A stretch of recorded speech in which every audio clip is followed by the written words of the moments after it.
me conta um pouco sobre a Havan, como ela começou. Você falou que começou em Brusque. E como que foi o primeiro passo, a primeira loja? Me conta isso. Como foi abrir a primeira loja? O que você estava fazendo antes também? Nada, vamos lá. Meus avós foram operários numa fábrica. Meus pais foram operários numa fábrica. E eu fui operário na mesma fábrica durante 7 anos. Eu me lembro que na nossa época, eu tenho 58 anos de idade, né? E na época todo mundo entrava com 14 anos de idade a trabalhar, que também não morria ninguém. Era o normal, né? Eu vejo muitos pais reclamando, inclusive donos de negócio, dizem, eu queria botar meu filho a ser garçom, a atender a mesa, mas não pode. Se vier algum fiscal aqui, me multa, né? Antigamente ninguém morria por trabalhar. Isso também está errado. Então, meu pai, eu sempre fui muito estudioso, eu sou disléxico, né? Disléxico é a dificuldade de aprender a ler nos primeiros também, anos. Tu também? Sim, eu tenho muita dificuldade em ler. Eu também. Nossa, muito dificuldade. A professora, quando dizia assim, Luciano, continua a leitura. Eu já ia na aula de português tremendo. Eu já ia mal para a aula de português. Eu sempre fui péssimo em português e ótimo em matemática. Eu sempre aprendi a multiplicar e a somar. Dividir. Essa é boa. Eu sempre aprendi muito. Essa é boa, né? É somar e multiplicar. Dividir e diminuir, não aprendi nada. Agora, eu era péssimo em português. E não entendia, porque se eu era bom em matemática e não era burro, né? Por que quando eu ia na aula de português, aquilo me passava a mão, amanhã tem aula de português. E aí a professora, eu acho que na 5ª série, 6ª série, a professora disse, Luciano, continua a leitura. Eu não ia. E os outros meus amiguinhos lendo atrasômetro, a burocracia. Começava a gaguejar, o pessoal começava a rir. E aí, eu não entendia. Aí eu pensei, o que eu vou fazer? E eu comecei a estudar em casa. Eu comecei a ler gibi na época, né? Livro, tudo que jornal, tudo. Eu vou tentar aprender a ler para eu não passar vergonha na coisa. E isso foi durante até os 12 anos de idade. Então eu sempre falo, né? Eu aprendi a ler só com 12 anos de idade. Imagina se eu tivesse aprendido com 7 anos, né? Esse era o Bill Gates. Tava melhor ainda, né? Tava melhor ainda. Tá com uma carinha então, assim, quem é disléxico, quem tem filho disléxico, tá? Ele não é burro, ele não é malandro. Ele aprende de maneira diferente, né? Procura um fonoaudiólogo. Como é que eu descobri depois que eu era coisa? Porque eu tive filhos depois na escola com dislexia, né? A gente fez simpósio. A nossa cidade tem colégio, a Cultura, que é especializado em quem é disléxico, né? Os Estados Unidos tem escola para disléxico, onde todo mundo é disléxico. Recentemente eu recebi um tudo audiobook. Não, aprende através do silábico. Entendi. Beabá. Hoje é construtivismo, você aprende a ler a letra inteira. Isso é um erro do Brasil aí, tem que mudar essa... O Brasil é assim, acho que a França é assim, a parte oeste americana é assim, que aprende menos do que o silábico. Pode crer. Tá? Então, aí a gente mandou professores para Curitiba para ensinar meus filhos a ler de maneira... Não, homeschooling não pode, cara. Crime. É crime, homeschooling não pode. Não pode, você não pode ter o seu filho estudar. Ele tem que estudar só naquela escola quadrada que o Estado fez. Não pode ter outro tipo de escola, não pode, hein, cara. Mas hoje tá mudando. E eu digo pra você, quem tem um filho disléxico ou um filho que tem... Esse filho pode virar um problema no adulto, porque ele foi marginalizado na escola, né? E eu, graças a Deus, depois aprendi e tal. Mas eu saí, então, de pais operários. Eu comecei numa fábrica também. O que a fábrica fazia? Fábrica tecidos. Fábrica Renault. Uma fábrica de tecidos de centenas de anos. Todo mundo lá em Brusque trabalhou na fábrica Renault. Ela existe até hoje, lá. será? Eu comprei a fábrica faz 2 anos. Tu comprou? Ah, caralho! Legal. E aí depois de 3 anos eu trabalhei numa expedição. O meu gerente me chama e disse, Luciano, eu era chamado lá até de ligeirinho aí eu corria pra cá, corria pra lá. Eu nunca parei. Eu nunca parei pra conversar. Eu corria nas escadarias, sempre trabalhando, acelerado. Aí um dia ele me chamou, esse meu gerente, e disse, Luciano, você é muito bom pra ficar aqui. Eu te arranjei um emprego de vendedor, lá no outro lado. Tu não queres ir pra lá? Eu disse, vou pra lá. Aí me encontrei. Até hoje eu sou um vendedor. Adoro pessoas, adoro vender, né? E aí depois... montei a van com apenas um colaborador do tamanho dessa sala aqui. Tua sala aqui é do tamanho da minha loja que eu comecei. Caramba. O que tu tava pensando quando tu criou a van? Eu tô falando assim, não tô falando do que tu ia vender, não. Tô falando... porque assim, a van tem toda uma identidade, né? Isso veio depois... Não veio nessa primeira loja? Não, a loja num bairro, né? Aliás, antes de começar a van, como eu fui vendedor, eu passei a vender tudo o que se fabricava na loja, na empresa, que era uma empresa de 5 mil colaboradores, grande. E também o carro da diretoria, a sucata, tudo que tinha na van, era eu que na Renault na época, eu vendia. Até achei, eu tô com um diretor que está lançando um livro na semana que vem, tem 80 e poucos anos, e ele conta no livro uma história que aconteceu. Ele tinha um Galaxy, você lembra do Galaxy? Carro? Um carro, Galaxy. Por exemplo, no Brasil tinha 5, 6 carros. Um Galaxy, um Opala, uma Kombi e um Fusca. Pode crer. Certo? Né? E na época os diretores tinham um Galaxy. Né? E aí quando ele comprou um outro Galaxy, sobrou um Galaxy lá para vender. E quem chamaram? O Luciano para vender o Galaxy. Né? E aí eu sabia que tinha um cara em Brusque que tinha um Galaxy, mas não tinha ar-condicionado. Eu disse, eu vou ganhar 2 vezes aqui. Né? Eu disse pro dono do carro, vamos vender o ar-condicionado, que vale uma fortuna, e depois nós vendemos o Galaxy. Né? E fizemos isso.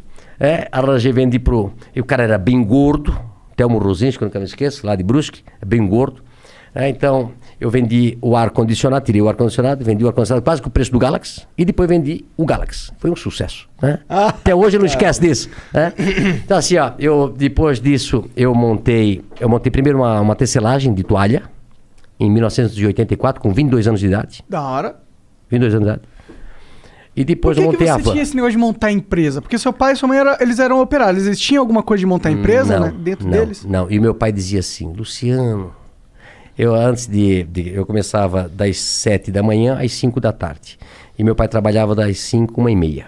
E aí antes de eu ir para o escritório onde eu trabalhava, eu passava no lugar que meu pai trabalhava, que era um subsolo. Trabalhou 42 anos num porão. Meu pai. Caralho. 42 anos. Vitamina D faltava bastante. Pô, coitado. E aí eu dizia, pai, agora eu vou montar uma empresa para mim. Ele disse, estás doido, Luciano? Eu tô aqui a vida toda de operário. Tu já tá naquele escritório bonito ali. Fica ali, o emprego teu é bom. Olha só, pai. O pai passou a vida toda aqui. Disse, não, pai, eu vou montar um negócio para mim. Mas de onde você tinha isso? Por que você queria montar? Eu acho que feeling... como é que vocês montaram esse negócio aqui? Eu vi os gringos fazendo. É igual, né? Conhecimento. Eu digo que o conhecimento vale mais do que um diploma. Não é isso? Total. Não é a faculdade que vai fazer. É o teu conhecimento, a tua força de vontade. E eu disse, pai, eu vou montar uma tecelaginha e vai dar certo. Aí montei uma tecelaginha, depois tirei meu pai da fábrica e botei ele a trabalhar comigo. Que da hora. Esse deve ter sido um dia da hora. Mas você já pagando salário pra ele ou ele foi com uma aposta? Claro. Assim? Não.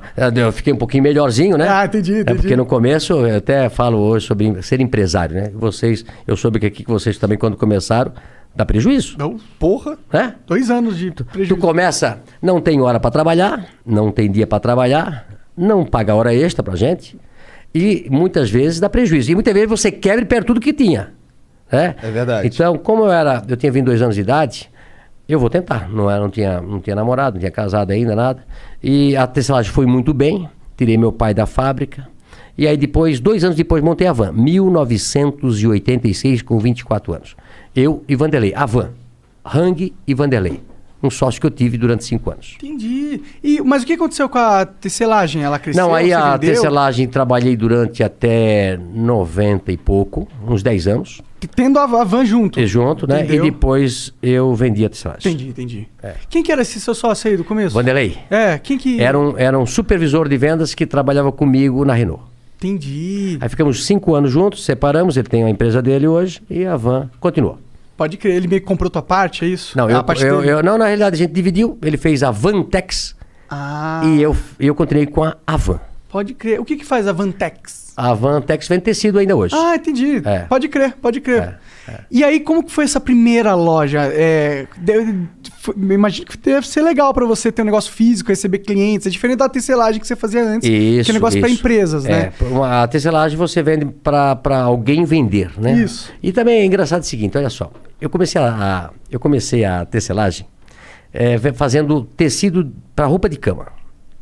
E aí um dia eu fui vender a roupa de cama para um atacadista. Fui eu e meu pai, pobre, sem dinheiro, precisava vender aqueles paninhos para poder comprar fio. No começo assim, eu tinha um Fiat amarelo ovo, 4 pneus quadrados, não tinha dinheiro para comprar. Na época era câmara de ar, né? Furava, o pneu já gastou todo. Ele solta a cinta, um pneu velho, quando ele está tudo gasto, ele solta a tinta e começa a sair os ferrinhos para fora. É isso? Eu tive carro assim. Um Fiat amarelo, 147. E aí eu fui vender as pecinhas com meu pai. E aí eu cheguei lá nesse lugar e o cara disse, olha, eu pago R$10 essas tuas pecinhas de pano aí. E o preço era 20. Eu disse, pô, mas o meu custo é 20, eu não posso vender por 10. Não, mas é o que eu pago. Então, vendi as pecinhas, precisava de dinheiro. Aí falei pro meu pai, passa esse trabalho todo, tem que comprar fio, tem que fazer o pano, tem que tingir tudo. Aí me custa 20. Eu venho daqui e venho vender por 10. Aí o cara pega por 10 e vende por 100. Eu disse, meu negócio não é fazer tecelagem, meu negócio é botar uma loja. E montei a Van por isso. Tu acredita? Faz sentido. Falou, pô, vou entrar na linha que ganha mais. A Van cresceu com muito mais velocidade, né? E aí de uma loja de um funcionário, comecei com um funcionário, passei 3 anos depois para uma loja de 3.000 metros quadrados, e depois era tanto movimento que a gente fez a primeira Van com a fachada da Casa Branca. Mas, pô, me conta um pouco mais sobre a primeira loja. O que você vendia exatamente nela? Nós montamos a primeira loja e nós vendíamos tecido em metro. Tecido. Tecido em metro. Tecido. Como eu era vendedor de tecido, né? Aí eu montei uma loja de tecido. E aí Brusque se tornou um polo de confecção, ainda é hoje. Hoje Santa Catarina é o maior polo têxtil do Brasil, passou São Paulo. O maior produtor têxtil do Brasil é Santa Catarina. Da hora. E nós, lá na época, em 86, montei um atacado para vender para confecções, que começaram a vir ônibus para nossa região para comprar. Por isso que eram vários ônibus. Isso. Entendi. E aí a gente começou a vender tecido naquela lojinha, aí montou a loja de 3.000 metros, depois montamos uma loja... Essa de 3.000 metros era o quê? Só tecido também? Só tecido também. Aí depois comecei com cama, mesa e banho. Aí fiz a loja de 8.000, aí quebrou uma empresa próxima, a gente comprou. Aí quebrou depois um shopping e hoje nós temos 55 metros quadrados. É a maior loja do Brasil. Talvez a maior loja da América Latina. Que da hora. Tem 3 salas de cinema, 2 praças de alimentação. Nossa, é um shopping. É um shopping, literalmente. Só que você compra tudo num só lugar, né? Como vocês conhecem lá de Curitiba. Quando que deu esse pulo de tecido pra ter tudo, móvel, talher, roupa? Isso foi aumentando a loja, a gente foi escutando os clientes, aí começamos a botar cama, mesa e banho, aí começamos a botar tapete, aí depois... olha só como é que as coisas. Aí começa a namorar com a Andréia, aí foi passando os anos, e ela vai ficar louca comigo que eu vou falar. Vai, eu quero ouvir agora. Aí ela chegou... É teu nome, cara? Lucas. É a cara do Lucas. A cara do Lucas. Caralho. Aí um dia a André disse, olha, já estás me enganando aí faz 6 anos. Tem que casar. Eu disse, não tenho tempo. Não tenho tempo. Tem que trabalhar 24 horas por dia. É uma loucura. Tem dia 150 horas por dia. É uma loucura, Tu tava lá na frente, na loja direto? Não, direto. Eu ia dormir 1, 2, 3 horas da madrugada, porque eu importava muito na época da Coreia e tal. E lá é o inverso. Sim. Né? Então eu ia dormir muito tarde. E no dia seguinte acordava cedo. E não conseguia, sábado, domingo, feriado. Aí eu disse, não, mas tem que casar. Eu pensei, sempre vou casar no inverno, para se fazer uma festa, é frio, né? Não vou casar no verão. E foi a dar um jeito de nós casar em dezembro. Que é verão. Verão pra cacete. Né? E aí casamos e eu, por sorte, tinha escutado um senhor me falar que um lugar lindo, maravilhoso era a África do Sul. Aí marquei a viagem para a África do Sul, casei no sábado, fui para a África do Sul no domingo, cheguei na segunda e voltei na sexta. Ou seja, fiquei 3 dias na África do Sul. Lua de mel rapidinho. Mas lá era o hub na época, de todos os aviões que iam pro Oriente. Para Coreia, para Taiwan, para Hong Kong, para China. Isso em 2005. 95, vai fazer 26 anos de casado. Aí eu comecei a conversar com outro, eles falando loucos, dizendo quanto custavam os produtos lá. Centavos. Eu disse, não é possível. Liguei para Brusque e eu estava sentado lá no coisa. Se marca uma reunião para segunda-feira às 8 horas da manhã que arranjei um outro negócio. Ou seja, o casamento foi um ótimo negócio. Eu digo isso pra ela, fica louca. Que bom, Até na hora de casar eu arranjei o negócio. Isso daí foi quando... Esse negócio era conversando com os caras lá. Porque eles tinham os fornecedores pessoas que lá. os aviões chegavam do mundo, paravam na África do Sul, fazia o transbordo, ficava esperando outro avião e iam pra lá. Aí eu disse, eu cheguei e avisei pro pessoal, já disse, olha, prepara uma reunião, segunda-feira, eu vou fazer uma loja de importados. Havan, o Paraguai é aqui, né? Isso era dezembro. Dezembro eu fui pro Paraguai, via mais ou menos o que eles vendiam lá. Janeiro já fui para Las Vegas, tem uma feira de importado, tinha lá. E no ano seguinte já fui no mês seguinte já fui para China, para tudo quanto é lugar. E aí começamos a importar produtos importados na época, que o dólar estava muito defasado. Mas foi um sucesso quando a gente abriu. Então eu incorporei todos esses produtos aí que se vê hoje. Foi nessa época aí. Entendi, foi do caraca, o cara tirou do casamento a Havan moderna. Mas tu sabe de uma coisa? O Brasil, eu tenho falado bastante isso, e falo isso para os meus compradores, que nós só devemos importar aquilo que for 30%, 40% mais barato lá fora. Tentar comprar tudo que for possível no Brasil. Nós temos que gerar emprego no Brasil. E sabe por que a gente não gera mais emprego no Brasil?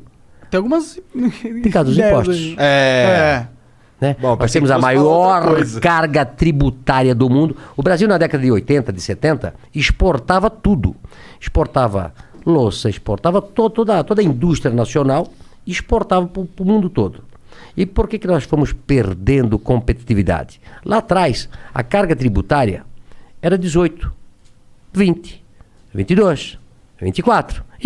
E hoje chega a quase 50% de tudo que a gente produz. Sim. Ou seja, tudo no Brasil é muito caro. E aí os outros países começam a competir com a gente.